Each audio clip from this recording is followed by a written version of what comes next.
Assalamu alaikum my dear friend, welcome back to Zinfotech. Today we are moving to lecture 7 of MS Word 365 full code. This is very important video. In this video we will learn everything about the numbering feature in the paragraph section, from creating a simple number list to customized numbering. So stay tuned till the end. I will share some pro tips that will save you a lot of time when working with long document.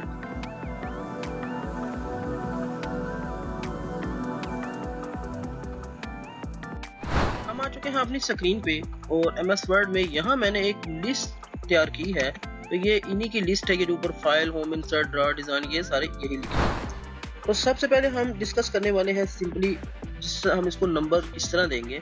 तो ये आप सब जानते हैं, ये बहुत easy process है कि यहाँ से हम ने जो नंबरिंग देनी है यहाँ से हम इसे सिलेक्ट करने के बाद, और ये आप देख रहे हैं जो नंबरिंग स्टाइल हम सिलेक्ट करेंगे तो हम उसके अकॉर्डिंग इसको नंबरिंग दे देंगे।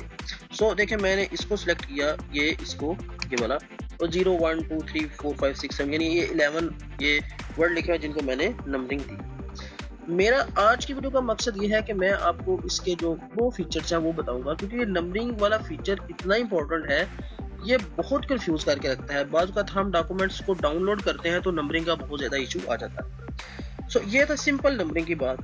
अब हम इसमें अगली बात पे आएंगे कि हम इसमें नंबर लिस्ट किस तरह क्रिएट कर सकते हैं। हम इसी तरह जिधर जो हमने नंबरिंग करनी है वहां हम उसे सिलेक्ट करेंगे, जिस तरह मैंने इसको ऑलरेडी सिलेक्ट किया हुआ है।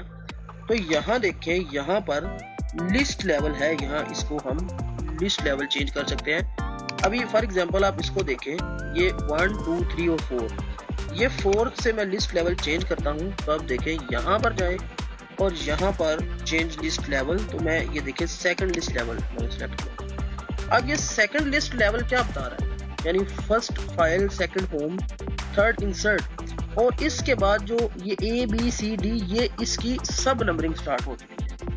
अब मैं चाहता हूँ कि ये इसकी सब नंबरिंग ABC ही रहे, बाकी ये जो रेफरेंसेस हैं ये जो इस तरह 3 है और ये यहाँ पे 4 स्टार्ट हो जाए। अब मैं क्या करूँगा, यहीं से इसको सिलेक्ट करूँगा, वापस नंबरिंग लेवल पे जाऊँगा। तो ये देखिएगा, मैं अगर इसको फर्स्ट वाले लेवल को ही रखूँ तो अब ये देखिए, ये लिस्ट आपको समझ आ रही है।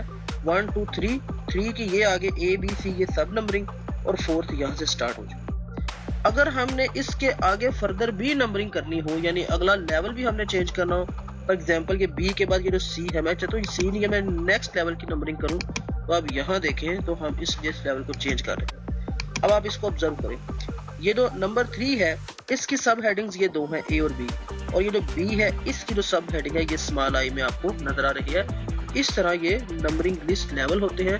हम अपनी एक असाइनमेंट को या डॉक्यूमेंटेशन को एक प्रोफेशनल लुक दे सकते हैं इस नंबरिंग लिस्ट लेवल से। अब इसके बाद मैं आपको कुछ कस्टमाइज नंबरिंग सिखाऊंगा कि हम कुछ मैनुअल नंबरिंग अगर देना चाहते हैं तो वो भी हम दे सकते हैं। फॉर एग्जांपल ये आप देखें, फाइल, होम, इंसर्ट, इनको 1 2 3 4 5 ये हमने ऑलरेडी नंबर दिया, लेकिन मैं चाहता हूँ कि मैं इसको कोई कस्टमाइज नंबरिंग, तो उसमें हम क्या करेंगे, सबको सिलेक्ट करेंगे। सिलेक्ट करने के बाद आप यहाँ पर देखें, यहाँ पर आए तो इधर आएंगे हम डिफाइन न्यू नंबर फॉर्मेट। अब यहाँ पे आप देखें ये नंबर फॉर्मेट आप गौर करेंगे, ये वही है 0 1 2 3 4 वाला, और यहाँ से हम नंबरिंग स्टाइल कोई भी चेंज कर सकते हैं। ABC कैपिटल वाला, ये small ABC first second third, यहाँ कोई भी चेंज कर सकते हैं। लेकिन मैं चाहता हूँ कि मैं एक कस्टमाइज नंबरिंग दूँ। फॉर एग्जांपल ये मेरे क्वेश्चंस हैं, तो मैं यहाँ पर अपना पॉइंटर रखूँगा। आप देखेंगे वो पॉइंटर ब्लिंक कर रहा है, तो यहाँ पर मैं जो टाइप करना चाहता हूँ, फॉर एग्जांपल मैं ये टाइप कर रहा हूँ क्वेश्चन। अब देखें नहीं, ये क्वेश्चन नंबर 1। अब देखिए क्वेश्चन नंबर तो मैंने खुद लिखा है, जबकि ये जो 1 है ये नंबरिंग ही का फॉर्मेट ही है। तो यहाँ से देखिए मैं ओके करूँगा। अब आप देखिए वो बिल्कुल जो मैंने मैनुअल नंबरिंग दी है और उसके पीछे मैंने जो कुछ लिखा है, क्वेश्चन नंबर 1, फिर question number 2, question number 3, question number 4। अब नेक्स्ट टिप में हम इस नंबरिंग को थोड़ा सा मजीद कस्टमाइज करेंगे। तो फॉर एग्जांपल ये मैंने इसको फर्स्ट वाले को सिलेक्ट किया, इस पे क्लिक किया, तो इस कस्टमाइजेशन में आप देखिएगा तो यहाँ पे डिफाइन न्यू नंबरिंग फॉर्मेट, तो यहाँ पे आए देखिए फॉन्ट में, तो यहाँ से आप देखिए क्या कुछ कर सकते हैं हम। यहाँ फॉन्ट कलर चेंज कर सकते हैं। फॉर एग्जांपल मैंने ये रेड कलर कर दिया, अगर आप उसको अंडरलाइन करना चाहते हैं वो कर लें, और अंडरलाइन का जो कलर आप सिलेक्ट करना चाहते हैं, चले मैं इधर से ये ग्रीन कलर सिलेक्ट कर लेता हूँ। तो यहाँ देखें आप नीचे ये प्रीव्यू में ये आपको सब समझ आ रहा है, नजर आ रहा है। इसमें फर्दर जो इफेक्ट्स ऐड करने आप यहाँ से कर सकते हैं। और आप देखिएगा यहाँ पे टेक्स्ट फॉन्ट चेंज कर सकते हैं। अगर आप कोई नंबरिंग का फॉन्ट चेंज करना चाहते हैं तो आप उसके अकॉर्डिंग भी कर सकते हैं। यहाँ से आप इसका रेगुलर इटैलिक बोल्ड करना चाहते हैं वो कर लें, या जो फॉन्ट साइज सेलेक्ट करना चाहते हैं। अब देखिए मैंने इसको ओके किया और यहाँ से मैंने ओके किया, तो आप गौर करें जो नंबरिंग मैंने दी थी उस नंबरिंग का जो कलर है, जो फॉन्ट स्टाइल है शायद, वो भी हम इसको चेंज कर सकते हैं। अब ये जो मैं नेक्स्ट टिप आपको बताने लगा हूँ ये बहुत ज्यादा इंपॉर्टेंट है और इसका हम बहुत ज्यादा इस्तेमाल करते हैं। अभी आप जरा गौर से देखिएगा, यहाँ पर ये नंबरिंग देखिए, क्वेश्चन नंबर 1 2 3 4 5, यहाँ पर 6 है, इसका मतलब है ये नंबरिंग कंटिन्यू है।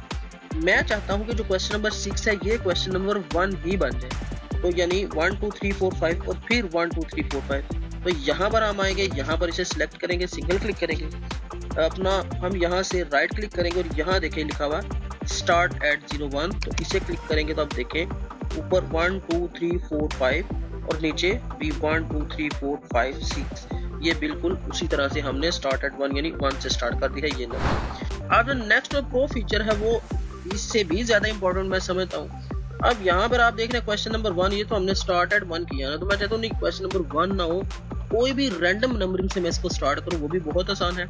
हम इसको सिंगल क्लिक करेंगे और यहाँ पर आएंगे और उसके बाद यहाँ देखिए सेट नंबरिंग वैल्यू, यहाँ से हम कोई भी वैल्यू यहाँ से चेंज कर सकते हैं और यहाँ से आप जो वैल्यू सेट करना चाहते हैं। अब देखिए मैं यहाँ से ये 10 वैल्यू सेलेक्ट करता हूँ, तो मैं इसे ओके करूंगा। अब देखिए ये जो नंबरिंग है क्वेश्चन नंबर 10 11 12 13 14 और 15, ये नंबरिंग यहाँ से स्टार्ट होती है। सो दोस्तों आज की वीडियो ये आपको कैसी लगी? इसमें हमने सीखा, जो हम कंक्लूड करते हैं, सबसे पहले हमने इसमें बेसिक नंबरिंग लिस्ट सीखी है, फिर हमने उसको कस्टमाइज करना और फॉर्मेट चेंज करना नंबरिंग का सीखा है, फिर हमने रीस्टार्ट या कंटीन्यूअस नंबरिंग सीखी है। तो ये बहुत इंपॉर्टेंट वीडियो थी। आपको इसमें से कौन सा फीचर नहीं आता था कमेंट सेक्शन में जरूर बताइएगा। वीडियो को लाइक कीजिए और चैनल को सब्सक्राइब करना ना भूलिएगा, ताकि बर वक्त आपको ये फुल कोर्स की अपडेट्स मिलती रहें। तब तक के लिए अपना ख्याल रखिएगा।